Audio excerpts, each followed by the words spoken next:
कई साल पहले एक गांव के पास एक विशाल और घना जंगल था।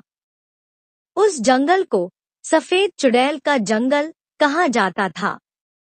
लोग कहते थे कि उस जंगल में एक सफेद साड़ी पहने चुड़ैल भटकती है, जो दिखने में बहुत खूबसूरत है, लेकिन उसकी असली पहचान डरावनी और खतरनाक थी।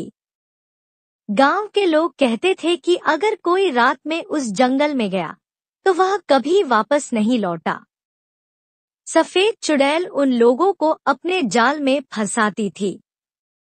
वह रात को किसी खूबसूरत महिला का रूप धरकर राहगीरों से मदद मांगती।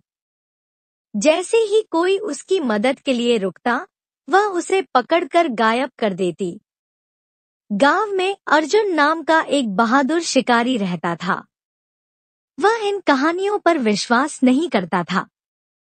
उसने तय किया कि वह जंगल में जाकर इस रहस्य का पता लगाएगा। एक चांदनी रात वह अपनी बंदूक और मशाल लेकर जंगल में चला गया।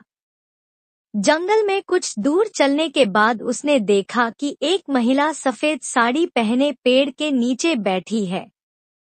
वह बहुत सुंदर लग रही थी, लेकिन उसका चेहरा अस्पष्ट था।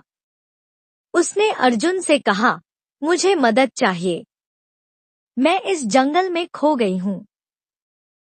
कृपया मुझे घर तक छोड़ दें।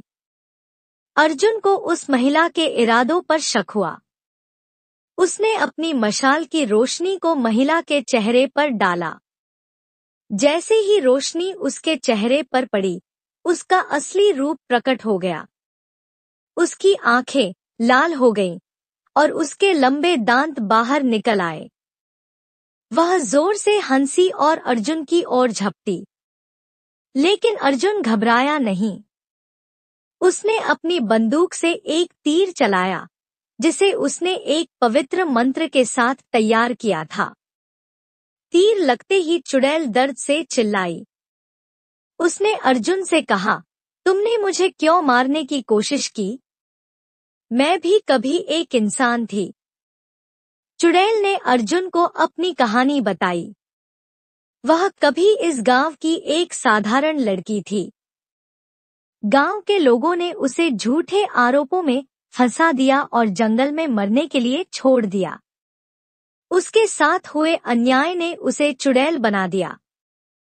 अर्जुन ने गांव के पंडित को बुलाया और जंगल में एक पूजा आयोजित की। पूजा के बाद चुड़ैल की आत्मा को शांति मिली और वह हमेशा के लिए उस जंगल से गायब हो गई।